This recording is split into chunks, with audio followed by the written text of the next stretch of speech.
Premios fiscales para quien baje el precio del alquiler, vetos a los extranjeros que quieran acumular pisos, construcción de vivienda pública, persecución del falso alquiler de temporada. 12 medidas son muchas. ¿Serán suficientes? Soy Juan Luis Sánchez. Hoy en Un Tema al Día. 12 medidas de vivienda, claves básicas sobre el plan del gobierno. Una cosa antes de empezar. ¿Tienes una empresa entre 50 y menos de 250 empleados? El programa Kit Digital acaba de lanzar una convocatoria con bonos digitales de hasta 29.000 euros. Te cuento más al final del episodio.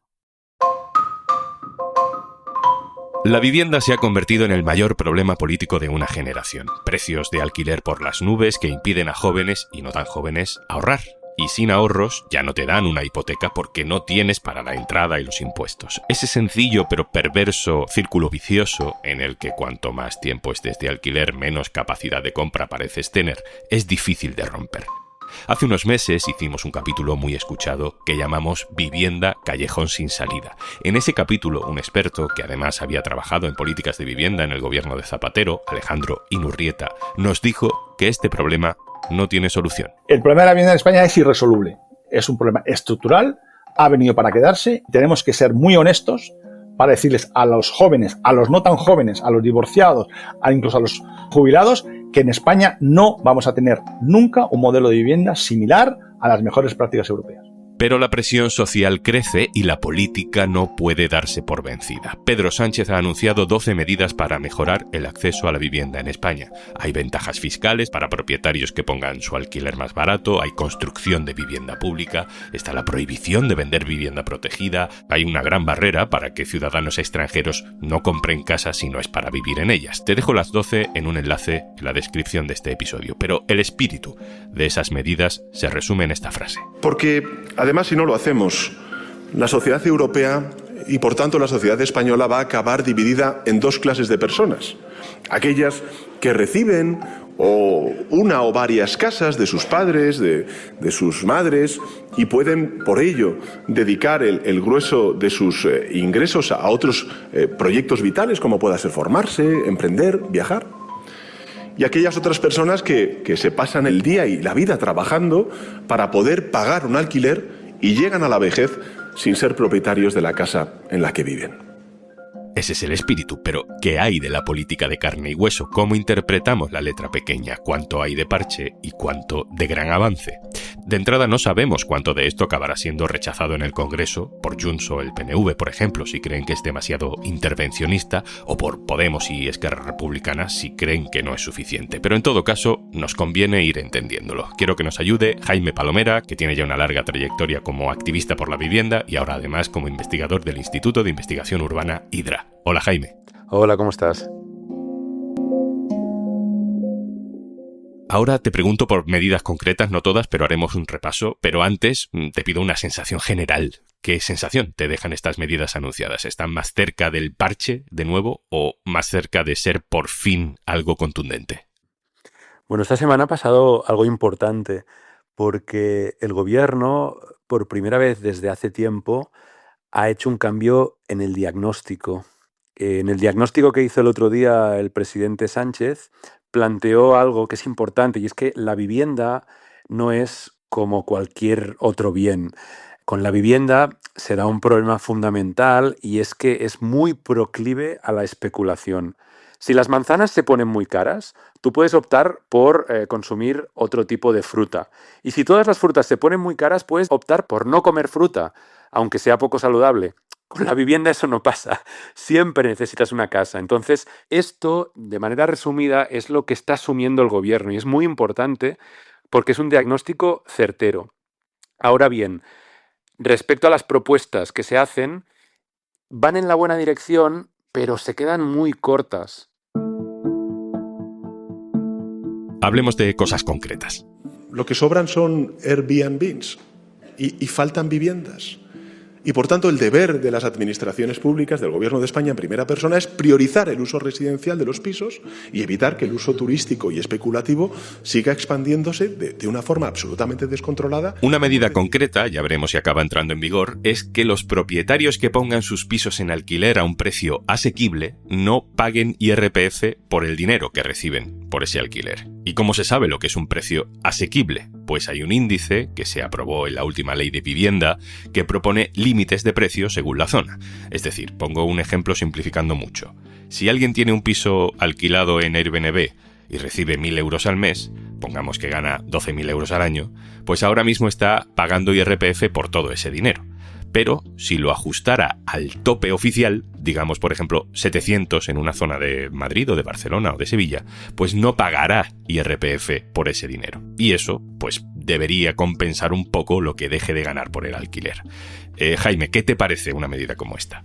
Esta medida el gobierno la toma para superar el boicot en muchas comunidades autónomas al control de precios. El gobierno aprobó una ley vivienda que permite a las comunidades autónomas regular los precios del alquiler y poner límites. Pero lo que estamos viendo es que la mayoría de comunidades, tanto comunidades del PP como alerta también del PSOE, no están implementando la regulación de precios. Entonces, lo que hace el gobierno central es decir, pues vamos a hacer una cosa. Como yo no puedo obligarles a que hagan esto, voy a mandar un mensaje a todos los caseros. Y es que si ponen el precio que marca el índice oficial, entonces no pagarán IRPF. ¿Cuál es el problema? Desde un punto de vista de la eficiencia de la medida, te compensa más ahora mismo hacer estos alquileres de temporada que se están haciendo a precios muy disparatados que poner un precio más razonable y recibir esa ayuda del gobierno. Entonces, ahí tenemos un problema que tiene que ver con un dogma que arrastramos desde tiempos de Thatcher y de los primeros ministros de Economía en España, de Boyer y Solchaga, y es la idea de que tú utilizas la fiscalidad únicamente para dar ayudas, para premiar y nunca para penalizar. Y lo que habría que hacer es, de acuerdo, si aceptamos la estrategia de la zanahoria, de no pagas impuestos si pones un alquiler razonable, al mismo tiempo habría que utilizar el palo, esa zanahoria y el palo. Y el palo sería que si no pones un precio razonable y estás subiendo precios, yo te voy a hacer una penalización fiscal. Entonces sí, de alguna manera, harías poco atractivo subir precios de manera desmesurada. Pero esto de alguna manera ya se hace, ¿no? Porque si tienes el piso en alquiler turístico, pagas en IRPF por el 100% de lo que ingresas. Y sin embargo, si lo tienes en alquiler normal, tradicional de toda la vida, de larga duración, pues tienes una bonificación que creo que es del 60% o del 50%, creo, en la última ley. Me viene muy bien que comentes esto, porque con la ley vivienda, el beneficio fiscal sobre el IRPF bajó del 60 al 50, pero debería haber bajado del 60 al 0. La ley vivienda ya introduce, por ejemplo, la posibilidad de que en zona tensionada, si el casero baja el precio un poquito, un 5%, tiene una exención fiscal del 90% en el IRPF. Fantástico. Bueno, digamos que fantástico porque, aunque no sea de justicia fiscal, puede tener efectos. Es decir, puede animar a algunos caseros a bajar el precio. Pero el problema es que si el casero no baja el precio, sigue teniendo un beneficio del 50%. Y esto es lo que habría que cambiar. Vayamos a otro ámbito, que es el de la construcción de vivienda pública. El gobierno anuncia la creación de una empresa estatal de vivienda. Se le dota de unos miles de viviendas para empezar. Se anuncia una primera promoción de vivienda pública en Valencia. Jaime, ¿es la vivienda pública la solución? Lo que plantea el gobierno es muy interesante porque por primera vez dice vamos a impulsar un sistema de vivienda pública de verdad. Esto es importante, porque había un consenso entre los dos grandes partidos de la democracia de vivienda protegida para la venta. Y el PP, en buena medida, sigue apostando por eso, pero el PSOE empieza a desmarcarse. Dice, no, esto no va a resolver el problema. Y en este sentido, se europeiza bastante, porque en Europa, en la Europa moderna o de las economías avanzadas, como Francia, Países Bajos, lo que se plantea es que la vivienda que se hace con ayuda pública o con el Estado detrás es una vivienda que es como un sistema público de la sanidad, que se protege y lo es para siempre. Ahora bien, lo que se propone es extremadamente tímido. Es decir, se dice, vamos a activar la locomotora, la máquina de generar vivienda pública. Se hace una cosa muy importante, que es utilizar la base de datos que tiene el Estado sobre los solares públicos, que son muchos, y además ha hecho un gran trabajo para identificar estos solares, esto hay que decirlo. Y lo que dice el gobierno es, ahí vamos a hacer que se haga vivienda protegida, como digo, de alquiler protegido a perpetuidad. Pero las cifras que se plantean de momento son muy modestas, porque tenemos un problema histórico. Tenemos 290.000 viviendas protegidas. Compárese, por ejemplo, con Francia, que tiene más de 5 millones de viviendas públicas. Entonces tenemos un déficit histórico y lo que haría falta es un plan realmente ambicioso. Y además, venimos de una cultura de la vivienda donde los ayuntamientos y las comunidades autónomas les quema el tema de la vivienda pública. No les gusta, a los gestores de vivienda no les gusta construir vivienda pública porque lo ven como un problema. A corto plazo hay mucho gasto, pero a medio y largo plazo es una inversión la vivienda pública. Bueno, esto que planteo requiere de un cambio de cultura. Otro asunto central, y más difícil de analizar probablemente, es quién está comprando vivienda. Más de la mitad de las casas que se compran en España se compran sin hipoteca. Eso no significa que haya muchísima gente en España con dinero y que no necesite hipoteca para comprar casas, sino que lo que significa es que los pocos que sí tienen muchísimo dinero se están comprando al contado la mayoría de las casas.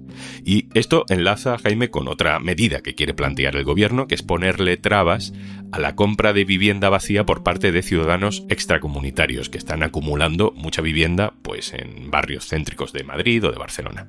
Sí, pues mira, en nuestro país durante 50 años se ha apostado por construir una sociedad de propietarios donde todo el mundo, quien más, quien menos, podía comprar una casa, y esto se hacía a través de un endeudamiento cada vez mayor. Cualquier persona, hasta 2008, sin ahorros, podía acceder a una hipoteca. Esto, con la gran crisis financiera que hubo en aquel año, se terminó, porque el precio de la vivienda ha subido tanto que los bancos no pueden dar hipotecas para cubrir estos precios sin entrar en un enorme riesgo. Y claro, ahí hay un problema de fondo. Si el precio de la vivienda siempre sube, cada vez es más difícil entrar en la sociedad de propietarios.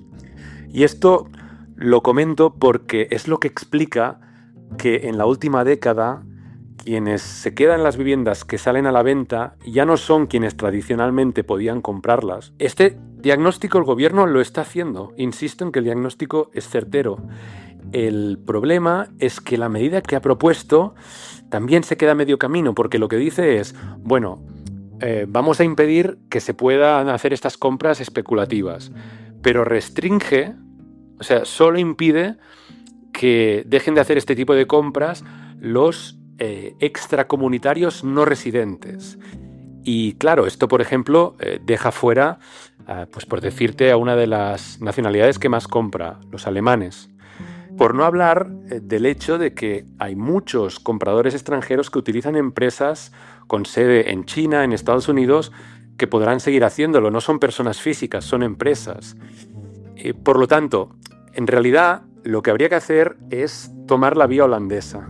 Países Bajos, hace 2 años, en enero de 2022, decidió que en aquellas ciudades donde hay un problema de acceso a la vivienda, la compra se limite solo a las personas y familias que vayan a vivir en esa casa durante al menos 4 años. Y esto ha hecho en Países Bajos que la gente que realmente necesita una casa pueda comprar. Este es el tipo de medida que se podría aprobar ya en España porque hay un precedente europeo.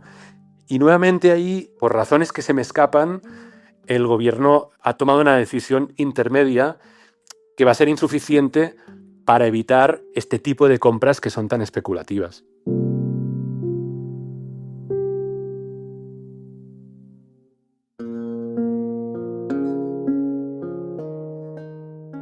Has dicho esto de por razones que se me escapan, y esto me recuerda a aquel otro capítulo que hicimos sobre vivienda, que dejo, por cierto, enlazado en la descripción del episodio, en el que decía Alejandro Inurrieta, que seguro que le conoces, que no hay nada que hacer, que esas razones que se nos escapan son básicamente el poder del lobby de la construcción, del lobby inmobiliario en España, que es tan grande que ningún partido realmente va a ser capaz de echarle un pulso desde la izquierda.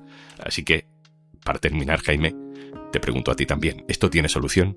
Pues mira, yo en eso no estoy muy de acuerdo, porque el problema de la vivienda, aunque pueda parecer un tema sectorial, está rompiendo la sociedad y está generando una fractura cada vez mayor. Hay dos generaciones que, gracias a las políticas de gobierno que facilitaban la compra, pudieron convertirse en propietarios, ¿no? Y es verdad que los partidos de gobierno piensan mucho en ese votante y hasta ahora creían que, bueno, teniendo a ese votante contento, todo va bien. El problema es que muchos de los que ahora son propietarios tienen hijos y nietos que no saben cómo van a hacer para tener casa. Y es más, la sociedad de propietarios va a tender a reducirse porque las personas que ahora son propietarias en nuestras sociedades van a vivir en muchos casos hasta los 90 años. ¿Eso qué significa? Que a partir de una cierta edad van a tener que venderse la casa para poder pagarse la residencia, para poder tener unos cuidados y por lo tanto esas propiedades que están en manos de familias van a ir pasando a grandes propietarios. Esto ya está pasando muy poco a poco en otros países más rápido que aquí, pero es un proceso que es imparable. Esto va a generar un nivel de desigualdad y de malestar entre la población cada vez mayor. Ahora solo estamos viendo la punta del iceberg, que va a hacer que la gente o se moviliza o va a tener que asumir unas cotas de precariedad que ahora mismo estamos empezando a ver tan solo. Entonces, en lo que hemos visto en los últimos meses, que son cientos de miles de personas saliendo a la calle, es solo el inicio. Lo que expresa es que el problema de la vivienda está fracturando a la sociedad y esto ya no solo afecta a los que tradicionalmente estaban en los márgenes, afecta a una parte muy importante de la clase media. Y eso es lo que va a hacer y va a obligar a quien gobierne a tomar decisiones que hasta ahora nunca se habían tomado, diga lo que diga el lobby inmobiliario, porque al final lo que va a contar es lo que se decida en las urnas. Jaime Palomera, Instituto de Estudios Urbanos Hidra, muchas gracias. Pues muchas gracias a vosotros. Un placer.